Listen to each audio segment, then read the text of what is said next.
민수기 12장 1절부터 3절까지 다 같이 합독하시겠습니다. 시작. 모세가 구스 여자를 취하였더니 그 구스 여자를 취하였으므로 미리암과 아론이 모세를 비방하니라. 그들이 이르되 여호와께서 모세와 말씀하셨느냐 우리와도 말씀하지 아니하셨느냐 하매 여호와께서 이 말을 들으셨더라. 이 사람 모세는 온유함이 지면의 모든 사람보다 더하더라. 아멘. 오늘은 본문을 중심해서 온유한 사람 모세 3절에 모세는 온유함이 지면의 모든 사람보다 더하더라는 말씀을 중심으로 같이 은혜 나누고자 합니다. 하나님은 온유하고 겸손한 사람을 쓰신다. 두 번 고백합시다. 시작. 하나님은 온유하고 겸손한 사람을 쓰신다. 하나님은 온유하고 겸손한 사람을 쓰신다. 네. 겸손하고 온유하시다 하는 말의 의미는, 겸손이라 하는 말은 하나님을 향하여 순종하는 것을 겸손하다 이렇게 말합니다. 그리고 온유하다 하는 말은 사람들을 향하여 은혜를 베푸는 것, 사람들을 향하여 부드러운 마음, 이것을 겸손하다, 온유하다 이렇게 말합니다. 그러니까 하나님을 향하여 겸손하고 사람들을 향하여 온유함, 부드러움, 이런 사람을 하나님이 쓰신다. 이 성품은 예수님께서 가지고 오신 성품입니다. 나는 온유하고 겸손하니, 나는 온유하고 겸손하니. 마태복음 11장 28절부터 30절까지 말씀하셨습니다. 나는 온유하고 겸손하니 나를 따르는 자는, 나를 따르려면 이 멍에를 메고 나를 배우라 말씀하셨습니다. 이 멍에를 메라. 예수께서 말씀하신 멍에는 온유하고 겸손한 멍에를 말씀하십니다. 하나님을 향하여는 죽기까지 복종하고 유익이 없어도 이해가 안 돼도 순종하고 따르는 것, 이것을 겸손이라 말씀하셨고, 온유하다는 말은 사람을 향하여 무한한 관대함을 말하는 것입니다. 그래서 온유하고 겸손한 이 멍에를 메고 내게 배우라. 주님을 따르는 사람은 이렇게 온유하고 겸손해야 된다는 것을 말씀하셨습니다. 그런데 오늘 성경 말씀에 보니까 이 사람 모세는 온유함이 지면의 모든 사람보다 더하더라. 지면이라는 말은 지구상에 있는, 지구상에 살고 있는 모든 사람들보다도 온유함이 더하더라. 그래서 하나님께서 모세를 크게 쓰시는 선지자가 되었습니다. 그렇다면 모세가 처음부터 이렇게 온유한 사람이었느냐? 혹시 여러분, 우리는 서로 간에 누가 누군지 자세히는 모르잖아요. 그런데 혹시 여러분 여기 중에서 사람 죽여본 사람 손 들어보세요. 있을 수도 있어요. 사람 죽여본 사람.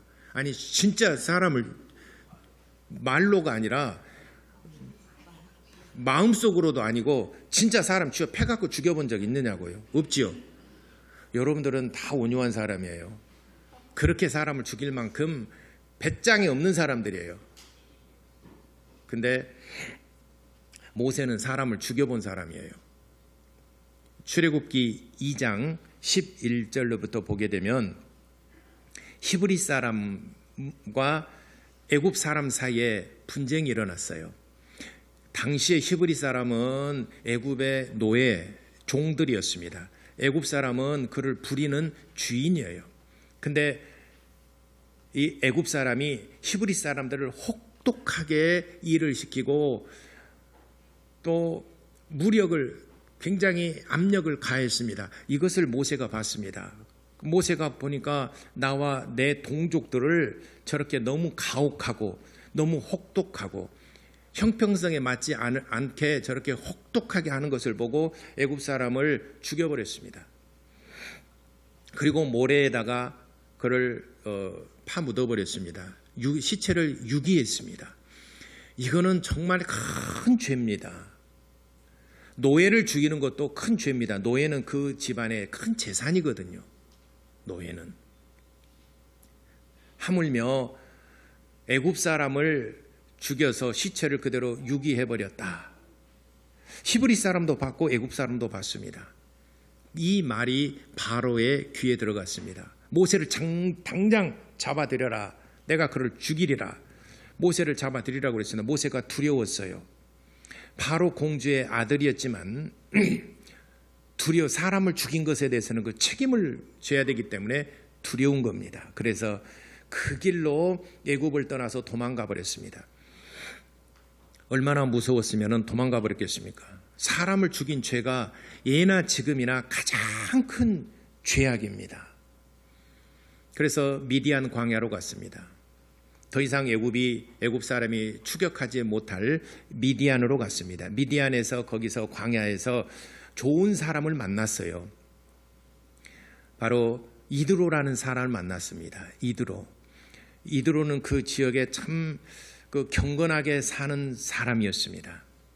그 자손들이 레갑 자손이에요. 나중에 에레미야에서 보게 되면 레갑 자손들의 얘기가 나오는데 참 진짜 경건하게 사는 사람이었습니다. 그 조상이 바로 이드로는 그렇게 교육을 받고 광야에서 청렴하고 광야에서 그렇게 하나님을 잘 섬기며 살았던 그 족속이 바로 이드로입니다. 이드로에게는 한 딸이 있었는데 그 이름이 시포라입니다. 그래서 모세와 결혼을 시켰습니다. 그래서 미디안 광야에서 시포라와 결혼을 하고 장인 이드로와 같이 살면서 40년을 살았습니다. 그러니까 모세가 애굽에서 사람을 죽이고 도망갈 때 나이가 40살이었어요. 40살 때. 그리고 미디안 광야에서 40년을 같이 지내며 그 장인 이드로로부터 많은 훈련을 받습니다. 경건의 훈련, 겸손의 훈련, 인내하는 훈련, 이 광야에서 살아갈 때의 불평과 불만이 있었겠지만은 이것을 극복하는 훈련, 모든 것을 감사하는 훈련, 혈계를 죽이는 훈련, 이런 훈련들을 굉장히 40년 동안, 그러니까 지금까지 40년 살아왔었고 40년을 또 광야에서 삽니다. 미디안 광야에서. 장인 이드로에게 많은 영향을 받았습니다. 모세의 나이가 80이 됐습니다. 하나님께서 모세를 부르시고 내 백성들이 고통 중에 부르짖는 소리를 내가 들었느니라. 너는 가서 내 백성들을 이끌어서 이곳으로 이끌어라. 그러면 이곳에서 내 백성들이 나를 섬길 것이고 절개를 지킬 것이고 희생의 제물을 드릴 것이다 라고 출애굽기 3장, 4장, 5장에 걸쳐서 말씀하셨습니다. 모세가 이스라엘 백성들을 이끌어서 광야에서 또 40년을 지냅니다. 나이 120세까지 40년을 광야에서 하나님의 계명을 받고 말씀을 따라 순종하며 사는 삶을 살았습니다. 그러니까 모세의 인생은 세 등분할 수 있어요. 40년, 40세, 80세, 120세. 처음 40년은 애굽에서 바로 공주의 아들로서 자랐고, 그리고 또 40세부터 80세까지 40년은 장인 이드로로부터 많은 광야에서 훈련을 받아서 성장을 했습니다. 성장했다기보다도 늙어갔습니다. 그리고 이제 인간이 조금 이제 모세가 성숙되어지고 겸손해지고 하니까 내 백성을 이끌어서 이곳으로 이끌어내라 해서 또 광야에서 이스라엘 백성과 더불어서 40년을 지냈습니다. 그러니까 총 80년을 광야 생활을 했어요. 80년 동안 광야 생활하면서 모세는 많은 삶의 변화가 있었습니다. 본인 자신이 많이 변화를 받았습니다. 40살 때의 모세와 80세 때의 모세, 100세 때의 모세, 120세 때의 모세의 모습은 점점 변화를 받았습니다. 어떻게 변화를 받았느냐? 살인자에서 온유한 사람으로 변화를 받았습니다. 바뀌었어요. 그래서 이제는 누구든지 모세 하게 되면 살인자가 아니라 혈기왕성하고 내가 즉흥적으로 막 하는 그런 사람이 아니라 오래 참고, 오늘 성경에도 보니까 12장 1절로 모세가 구수회를 취하는 것에 대해서 미리암과 아론이 비방을 했습니다. 그러나 모세는 여기에 대해서 1절 다른 변명하지 않습니다. 그대로 받아들입니다. 네가 어째 모세 이방 여자와 결혼했냐 하면서 비방할지라도 모세는 거기에 대해서 아무런 말하지 않습니다. 옛날 같았으면은 40살 때 같았으면은 아마 항변을 하고 아마 자기 정당성 아마 이 얘기를 왜 그랬는가를 아마 얘기했을 겁니다. 성경에 왜 그런지 얘기가 안 나와요. 모세는 일절함구합니다. 여러분도 그렇잖아요. 여러분도 살다 보면은 진짜 막 화가 난 일이 있고 막 세상에서도 그렇고 막 화가 난 일 있잖아요. 그래도 여러분들은 이제는 그리스도인이기 때문에 참잖아요. 안 참은가요? 여러분들은 예수 믿는 사람이기 때문에 많이 인내하고 그래도 참을 때까지 참잖아요. 이제는 모세가 광야에서 미디안 광야에서 40년 또 이스라엘 백성과 더불어서 40년을 사는 동안에 많은 심령의 변화, 훈련을 통해서 삶의 현장에서 훈련을 통해서 많이 변화를 받았어요. 그래서 모세를 향하여는 이제는 온유한 사람이다 대명사가 된 겁니다.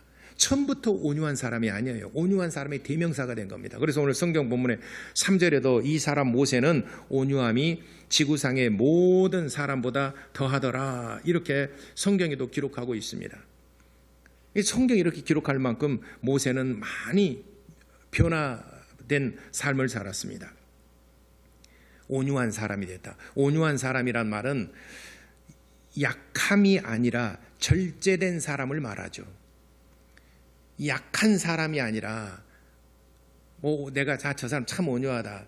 저 사람은 약한 사람이다. 뭔가 조금 소심하다. 이런 의미가 아니라 절제된 사람.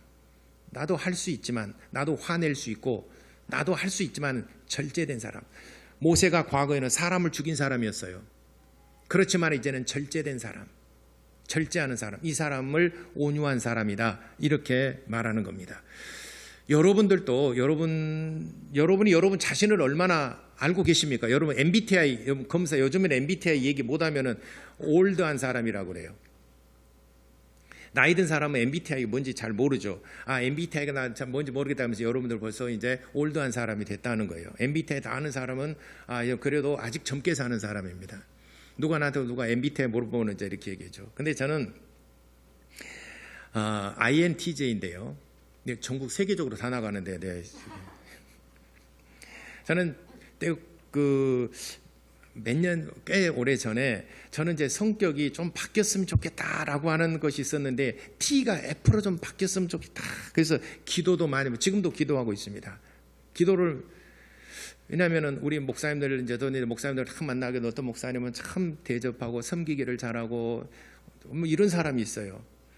그래서 참 부럽고 나도 정말 저런 사람이 되고 싶다. 여러분 MBTI 다 몰라요. 그러면 여러분들은 머리형입니까? 가슴형입니까? 장형입니까? 애니어그램에서 보면 7번 유형이고 그리고 저는 약간 머리에서 가슴으로 내려오려고 하는 목형인 것 같아요. 여러분들은 어느 형입니까? 머리형입니까? 가슴형입니까? 아니면 장형입니까? 예를 들어서 머리형이면 뭔가 학자 연구하는 사람이고 가슴형이다 그러면 감성이 풍부한 사람이에요. 시인이랄지 예능에 있는 사람들이고 장형이라는 사람은 웹하는 세일즈맨 여러분들 사업가 이런 사람이 장형 배포가 있고 뭔가 좀 남자다운 성품이 장형이라고 그래요. 그래서 머리형과 가슴형과 장형인데 나는 어떤 사람과 저는 애니어그램과 MBTI를 쭉 검사해 보면서 또 해준 목사님도 전문가 있어서 저는 되게 받아봤습니다. 몇 번을 해도 저는 똑같아요. 그래서 여러분들은 머리형입니까? 아니면 가슴형입니까? 장형입니까? 여러분 스스로가 여러분 다 달라요. 이건 정답이 없어요. 이거는 뭐냐면 성격이기 때문에 그래요. 성격과 성품은 이렇게 달라요. 비슷한 것 같지만은 좀 더 자세히 좀 더 가까이서 들여다보게 되면 성격이라는 것은 이런 게 성격이랍니다. 자, 우선 성격 이전에 여러분들의 성격이나 성품을 수식하는 단어 제가 한번 몇 가지 나열해 볼 테니까 여러분들이 어느 것이 여러분들의 마음에 탁탁 와닿는가 한번 보세요. 나는 낙천적이다. 나는 비관적이다. 나는 대범한 사람이다. 나는 소심함이 있다. 나는 내향적이다. 나는 외향적이다. 나는 너그러운 사람이다. 나는 온유한 사람이다. 나는 겸손한 사람이다. 나는 관대한 사람이다. 나는 감각적인 사람이다. 나는 인지력이 뛰어나다. 여러분 성격과 성품을 수식하는 단어들을 제가 여러분 방금 나열해 드렸습니다. 여러분 마음속에 저건 나야, 저건 나냐, 탁탁탁탁탁탁 벌써 여러분 마음속에 정리가 딱 되죠. 이쪽은 잘 되는데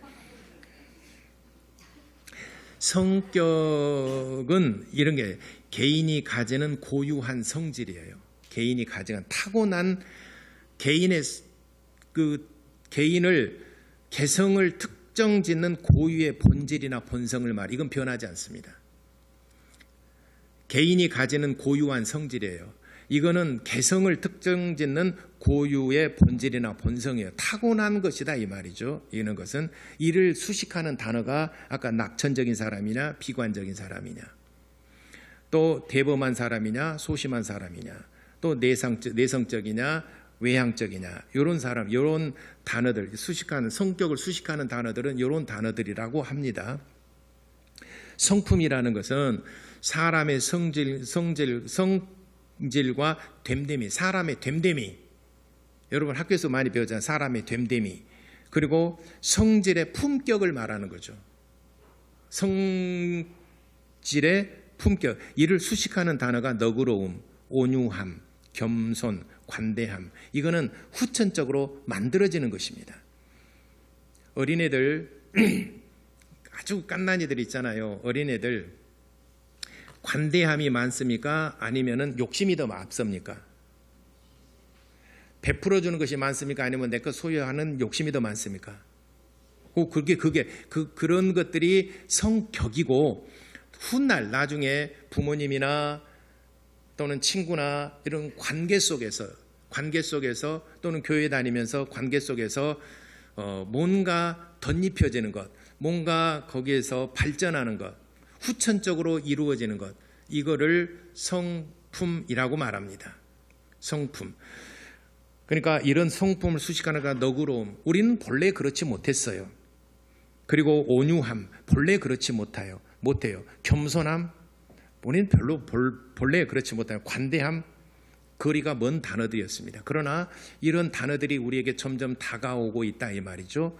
이거는 성품이에요. 그러니까 성격은 본래 타고난 색깔이에요. 여러분들이 그 개성, 색깔입니다. 여기에다가 어떻게 색칠을 하고 어떻게 덧입혔느냐에 따라서 여러분들의 성품이 달라져요. 성격은 변하지 않지만 성품은 얼마든지 달라질 수 있다는 것들이 학자들의 얘기입니다. 그것을 이제 옛날에는 혈액형이 뭐야, 피 말았는데 요즘에는 좀 MBTI, 애니어그램 여러 가지 성격과 성질 이런 것들을 이제 검사도 하고 너는 어떤 유형의 사람이냐 이렇게 이제 묻기도 하고 그러는데 본인 자신을 나타내는 어떤 수식어들이죠. 그런데 사람마다 성격이 너는 잘못됐다, 너는 성격이 처음부터 안 좋아, 성격이 안 좋은 사람 하나도 없어요. 성품이 안 좋은 사람은 있어요. 성격이 안 좋은 사람은 없어요. 하나님께서 그 사람의 그 개성을 결정짓는 어떤 캐릭터들이에요. 그런 건 자잘못이 없어요. 이것이 만약에 잘못됐다면 하나님께서 너 작품 잘못 만든 거야, 하나님을 못되게 하는 것이기 때문에 그렇게 말할 수는 없는 것이고, 그러나 성품이 잘못되는 경우는 있어요. 예를 들어서 친구를 잘 못 만났달지, 아니면 부모의 사랑을 잘 못 받고 보살핌을 받지 못해서 방황하는 사람이랄지, 아니면 너무 부요해서 삐뚤어지는 성격, 보통 사람과 달리 세상을 바라보는 관점이 달라진달지, 이런 거, 또는 잘못된 교회를 가가지고 이상한 교리를 받아들여서 신앙이 잘못됐다, 이런 것들도 많이 있을 수 있잖아요. 그리고 성품이에요. 성품은 자잘못이 있어요. 성격은 자잘못이 없지만 성품에는 자잘못이 있습니다. 좋은 성품을 가진 사람도 있고 그렇지 못한 사람이 있어요. 그래서 사람의 됨됨이가 저 사람 참 괜찮다라는 사람이 있고, 여러분 주변에 성품이 아이고 저건 왜 그럴까라고 해서 이해가 잘 안 된 사람들이 있죠. 그래서 후천적으로 만들어지는 것. 제가 글을 읽다가 이런 통계를 봤어요. 법원의 통계를 낸 건데 이혼 사유 1위 뭐라고 생각하십니까?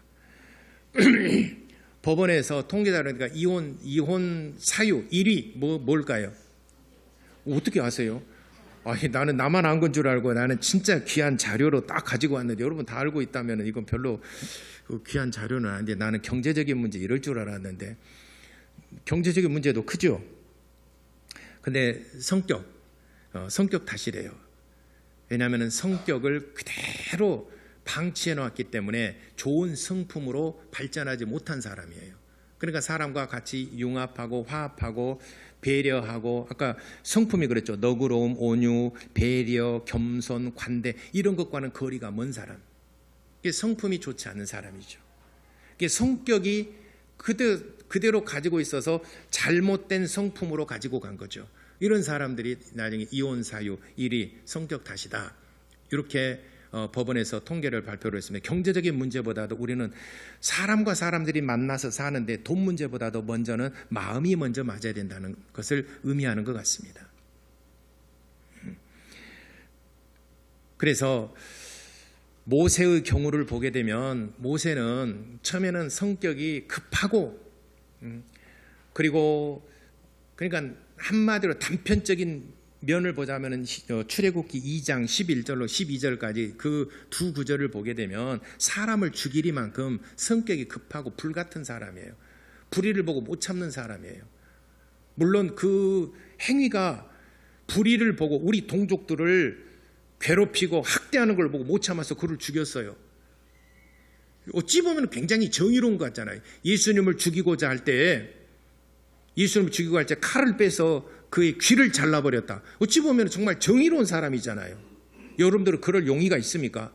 내가 어떤 억울한 일을 당하고 있을 때 여러분들은 나서가지고 다 되고 있고 우리 목사님을 너 왜 그러면서 가서 쥐어 패고 좀 할 수 있겠습니까? 고민되잖아요. 그럼 그러겠죠. 목사님 원래 잘하니까. 저는 싸움보다 도망간 사람이에요.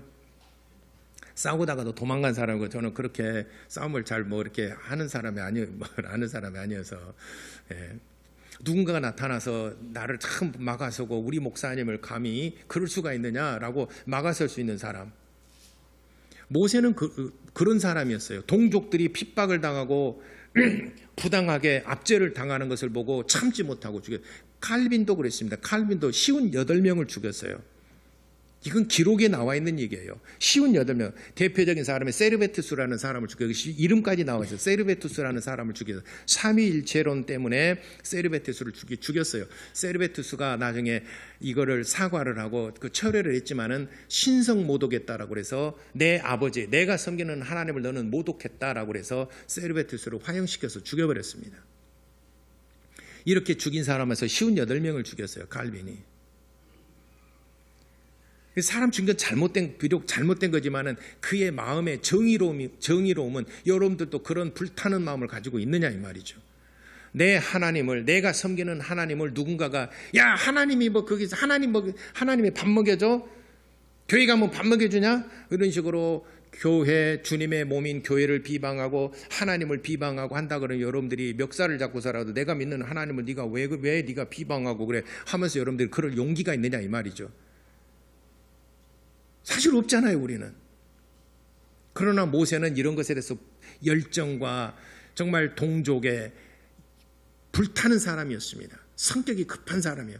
그 말도 하고 자기 지위가 있기 때문에 공주의 아들이기 때문에 왕자는 아니지만 공주의 아들이기 때문에 그래도 일정 지위를 가지고 있지 않습니까? 그러니까는 제재를 가하고 그렇게 하지 않도록 할 수도 있었겠지만 사람을 죽여버렸어요, 그 자리에서. 그런데 이 사람이 온유한 사람으로 광야에서 40년, 장인과 더불어 40년, 광야에서 40년, 80년을 살면서 이 사람은 완전히 그 성격이 변화됐습니다. 좋은 성품을 갖게 됐습니다. 어떠한 성품으로? 온유한 사람으로. 내가 할 수 있는 힘이 없어서가 아니라 약해서가 아니라 절제. 미리암과 아론이 모세를 비방을 했습니다. 왜 당신과만 하나님이 함께 하신 것처럼 그렇게 행동을 하느냐라고 비방을 했습니다. 그래도 모세는 꼭 참고 할 말은 있죠. 그렇지만 꼭 참았어요. 그러니까 하나님께서 그를 장막에 불러서 판결을 해주셨습니다. 오후에 그 얘기를 조금 할까, 오전에 다 얘기하려고 했는데 좀 시간이 너무 길어질 것 같아서 오후에. 그럼 미드라시에 보면은 참 재밌는 구절이 나옵니다. 미드라시 민수기에 보면은 그 얘기가 굉장히 자세히 좀 기록이 되어 있어요. 우리 개역 개정 성경에는 짤막하게 기록이 되어 있는데 거기 보면 참 하나님은 섬세한 분이시구나. 아론과 미리암이 비록 잘못했지만은 그래도 그들이 부끄러움을 당하고 창피할까 봐서 다 형이고 누나잖아요. 동생 앞에서 직접적으로 꾸짖지 않더라고요. 보니까 그런 얘기가 미드라시 민수기 미드라시에는 그런 내용들이 좀 상세히 기록돼서 그건 따로 좀 분량이 있으니까 따로 해야 되다. 오후에 제가 말씀드리기로 하고, 어쨌든 미리암과 그 아론이 그 비방을 했을 때 그래도 모세는 가만히 참았습니다. 그러니까 하나님께서 성경 기록했어요. 이 사람 모세는 말할 수 없어서가 아니라, 말하지 못해서가 아니라, 성질이 없어서가 아니라 저는 온유한 사람이다. 절제하고 있다. 참고 있다. 인내하고 있다. 하나님은 이러한 사람을 쓰십니다.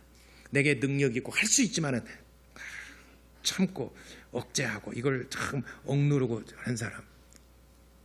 그래서 저도 몇 년 전부터 제가 그 서재에다가도 그렇게 써놓으면서 제가 기도를 하는 제목이 뭐냐면은, 나는 T형에서 F형이 되게 앞서 MBTI에서 T형에서 F형이 돼.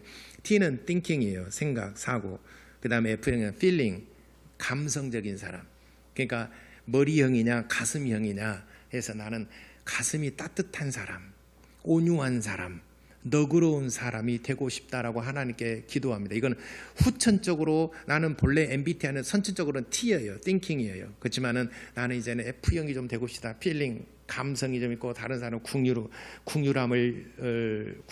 궁휼히 여기는 마음, 관대한 마음, 불쌍히 여기는 마음. 목회자는 그런 성품이 thinking보다도 T보다도 F가 훨씬 좋을 것 같아요. 여러분 성도 여러분들은 목사가 T형이 좋겠어요? F형이 좋겠어요? F형이 더 좋겠잖아요. 그래서 저도 그렇게 변화되기를 위해서 기도합니다. 온유한 사람, 관대한 사람. 모세도 원래는 직설적이고 막 그런 외향적이고 E로 시작해요. 외향적이고 저는 I로 시작하는데, 저는 아마 모세 MBTI를 보면 E로 시작한 걸 거의 할 것 같아요. 그 다음에 아마 ES, 아마 sensing, 감각적인 사람. 그냥 바로 죽이는 걸 보니까 해서 뭔가 생각하고 사고력이 아니라 보면은 즉흥적으로 일하는 사람. 아마 ES 이렇게 그 다음에 F 이렇게 막 갈 것 같아요. 제가 모세 MBTI를 분석을 해보면 아마 그런 성품으로 갈 것 같습니다. 근데 모세는 변화된 성품을 가지고 하나님 앞에 쓰임받았어요. 또 하나님 앞에 쓰임받기 위해서는 많은 실전 훈련을 통해서 변화받은 성품이 바로 온유함입니다. 그러니까 오늘 성경에 다 기록된 거 보니까 이 사람 모세는 미리암과 그 아론이 보는 앞에서 이 사람 모세는 지면의 모든 사람보다 온유함이 더하더라. 온유함, 약해서가 아니라, 말을 할 줄 몰라서가 아니라 이 사람은 절제하고 있는 것이다. 절제하는 힘이 큰 사람이에요. 막 화를 내고 싶어도 막 하고 싶어도 절제하는 힘이 더 큰 사람, 이 힘을 계속 키워간 사람이 모세예요. 하나님은 이러한 사람을 쓰신다는 거죠. 예수님을 핍박하고 침을 뱉고 뺨을 때리고 채찍을 가하고 실용하고 할 때도 모든 것을 참을 수 있는 것은 온유하시기 때문에 참을 수 있었던 것입니다. 모세와 같은 성품이었었더라면 아마 참지 않고 아마 다 쓸어버렸을 것이죠. 그렇지만은 예수님은 온유하셨기 때문에 모든 것을 절제하는 거예요. 약해서가 아니라 그것을 억누를 수 있을 만큼 그런 절제된 힘이 있었기 때문에 예수께서는 모든 것을 참으시고 십자가를 짊어지시고 죽으셨던 것입니다. 이런 사람을 하나님께서 귀하게 여기시고 그런 사람을 하나님이 쓰신다는 것을 여러분들이 깨달으시기를 바랍니다. 그래서 교회에서 여러분들이 신앙생활을 하는 동안에 모세처럼 변화된 성품, 여러분 성격이 주님의 사람으로 변화되는 성품, 좋은 성품으로 변화되는 그런 그리스도인, 그래서 하나님 앞에 존귀함을 받고 하나님께 귀하게 쓰임받는 모든 성도 여러분 되시기를 예수 이름으로 축원합니다. 기도하겠습니다. 하나님, 내 성격을 가지고는 하나님 앞에 쓰임받을 수 없고 내 성격 가지고는 하나님의 일을 하기가 사실 어려워서 어느 정도는 흉내내서 어느 정도까지는 갈 수 있지만은 그러나 끝까지 가기는 어려워요. 불가능합니다. 그렇기 때문에 내게 정말 온유한 성품, 정말 그리스도를 닮은 성품으로 변화시켜 달라고, 그렇게 주님을 따르는 자가 될 수 있도록 우리 다 같이 기도하시겠습니다.